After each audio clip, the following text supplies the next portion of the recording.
যাচ্ছি চন্দনদা।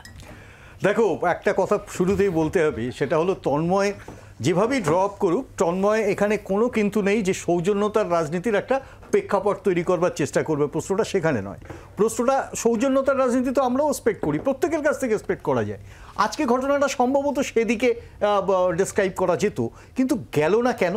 তার কারণ হচ্ছে বেশ কিছুদিন ধরে যে ঘটনাগুলো ঘটে চলেছে তাকে তুমি যদি সাম আপ করো, তাহলে তুমি আর যাই হোক এটা সৌজন্যতার মোড়েকে অন্তত আবদ্ধ করা যাবে না। এটা হচ্ছে এক। 2 নম্বর প্রশ্নটা হচ্ছে ভেরি ইন্টারেস্টিং। দেখো, আমি একটু ডিপার্চার করবো মূল ঘটনা, এটা তো এদের মতো আলোচনা করছে। তুমি শঙ্কুকে যে প্রশ্নটা করলে, আলটিমেটলি শঙ্কু হজবরল করে উত্তর কলকাতার একটা সাম আপ করে দিল। কিন্তু আমি তোমাকে যেটা বলছি, আমার না একটু রিমোট সায়েন্স করছে এই কুণালবাবুর অবস্থান। আমি তোমাকে দুটো নাম বলতে পারি, দুটো দল, যে দুটো দলই মহারাষ্ট্রে।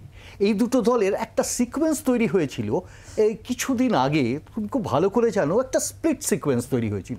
একজন চুপ ছিলেন অজিত পাওয়ার, আরেকজন চুপ ছিলেন একনাথ সিন্দে। হঠাৎ একটা ফ্লাইট এলো, চলে গেল গৌহাটিতে। মানে আমি না কোথাও একটা ড্র আপ করতে পারছি। আমি তোমাকে এক্সপ্লিসিটলি কিছু বলতে পারবো না, এটা দলের ব্যাপার, এটা তৃণমূলের ব্যাপার, এটা বিজেপির ব্যাপার। আমি তোমাকে ড্র আপ করতে পারবো, কিন্তু কোথায় জানি একটা সূক্ষ্ম রচনা তৈরি হচ্ছে, যে রচনার কেন্দ্রবিন্দুতে দুটো দলই আছে এবং দুটো দলের কিছু নেতারা আছে। আমি এর থেকে বেশি কিছু বলতে পারবো না। মৌপিয়া, যদি ভবিষ্যতে এরকম কিছু ঘটে। অজিত পাওয়ার একনাথ সিন্ডের কথা বললেন, আপনি ঠিক কোন রেফারেন্সে, কোন দুজনের রেফারেন্সে এই দুজনের কথা আনলেন? না, আমি এই দুজনের রেফারেন্সের প্রসঙ্গটা আনছি এই কারণে যে একটা পার্টি স্প্লিটের প্রশ্ন তো থাকে, এবং সেই পার্টি স্প্লিটে পার্টিটাকে স্প্লিট হয়েছে, এটা ঘটনা। মহারাষ্ট্রে কি হয়েছে আমরা সেটা জানি, কিন্তু কারা কারা এই স্প্লিটের পিছনে দেখো একটা মেকানিজম তো থাকে। সেই মেকানিজমের একটা প্রতিচ্ছবি, সেই মেকানিজমের একটা প্রতিচ্ছবি বাংলায় দেখতে পাচ্ছি। আমি সেই মেকানিজমের একটা প্রতিচ্ছবি বাংলায় দেখতে পাচ্ছি।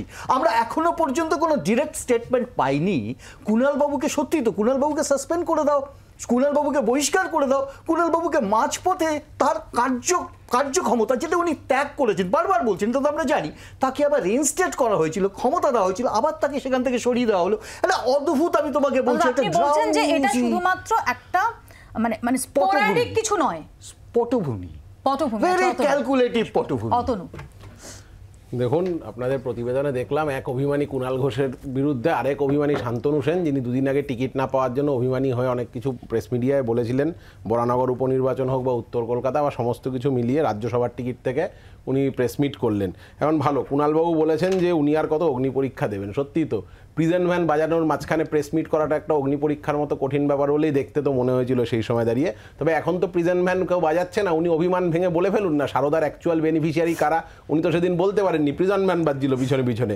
এখন উনি ফ্রেন্ড রিকোয়েস্ট পেয়েছেন কিনা কে জানে, এখন নতুন ফ্রেন্ড রিকোয়েস্ট পেতেও পারেন, ওনার যা ব্যাপার। তবে বারবার আমরা বলছি এটা তৃণমূল বিজেপির ঘরোয়া সমস্যা। মানে আমরা বারবার বলেছি একটাই গোডাউন, শোরুম আলাদা। নইলে ওপেদে আপনি বুঝুন, গোটা উত্তর কলকাতা যেখানে এবিভিপি, আরএসএস, বিজেপি সবার সদর দপ্তর, সেখানে দলের জেলা সভাপতি থেকে ক্যান্ডিডেট অবধি সবই তৃণমূল থেকে ধার করে বিজেপিকে চালাতে হচ্ছে। এটা এদের ঘরোয়া সমস্যা। আমার মনে হয় এটা নিয়ে তৃণমূল বিজেপির এখানে ওখানে না গিয়ে ফ্যামিলি কোর্টে গিয়ে সেটেল করা দরকার। আমি সম্বিতের কাছে একটু আসবো। সম্বিত, কিছুক্ষণ আগে চন্দনদা যেটা বলছিলেন, যদি আমরা সিকোয়েন্স অফ ইভেন্টস দেখি, আমি আবারও একবার ফিরিয়ে নিয়ে যাব মার্চের শুরুতে, এবং যেটা আমরা প্রতিবেদনেও দেখালাম। প্রথম কুণাল ঘোষ তিনি সুদীপ বন্দ্যোপাধ্যায় সম্পর্কে বিস্ফোরক মন্তব্য করেন, এরপরই আমরা তাপস রায়ের রিয়াকশন পাই। এরপর তাপস রায় এমন কথাও বলেছিলেন, তাকে যখন প্রশ্ন করা হয়েছিল আমাদের পক্ষ থেকে যে যদি সুদীপ বন্দ্যোপাধ্যায়কে প্রার্থী করা হয়, তিনি বলেছিলেন কোনোভাবে আমি সুদীপ বন্দ্যোপাধ্যায়ের হয়ে কাজ করব না। এরপর দেখা যায় তাপস রায় চলে গেলেন বিজেপিতে, কিন্তু কুণাল ঘোষ তিনি চলে গেলেন সুদীপ বন্দ্যোপাধ্যায়ের বাড়িতে, এবং ওই ফিশ ফ্রাই এবং নাড়ু এবং ইত্যাদি এবং ইত্যাদি। অনেকেই সেই সময় একটা প্রশ্ন তুলেছিল যে কুণাল ঘোষ যদি স্টেপ আউট করে যদি না এই বিস্ফোরক মন্তব্য করতেন, তাহলে কি তাপস রায় তিনি সেদিন এতটা ক্ষুব্ধ হতেন? এরকম অনেক রকম জল্পনা চলছিল। তারপর আজকে কাট 2 যদি দেখি, এই রক্তদান শিবিরের মঞ্চ, এবং সেখানে কুণাল ঘোষ বলছেন, তাপস রায়ের প্রশংসা করছেন এবং বলছেন যে এই ধরনের অনুষ্ঠানে আসতে হলে জনসংযোগ থাকা দরকার। ইঙ্গিতটা কার দিকে? স্পষ্ট। এই পুরোটাই কি আসলে একটা সুতোতে গাঁথা বেশ কিছু ফুল? এক্স্যাক্টলি সেটাই মনে হয় যে কিছু তো একটা প্রেক্ষাপট তৈরি হচ্ছে, কিন্তু কি হচ্ছে সেটাই খুব সন্দেহজনক। আর একটা শুধু রেফারেন্স মাথায় আসছে মৌপিয়া, সেটা হচ্ছে যে এই রক্তদান শিবির এটা কুণাল ঘোষের জন্য খুব ভয়ঙ্কর একটা জায়গা।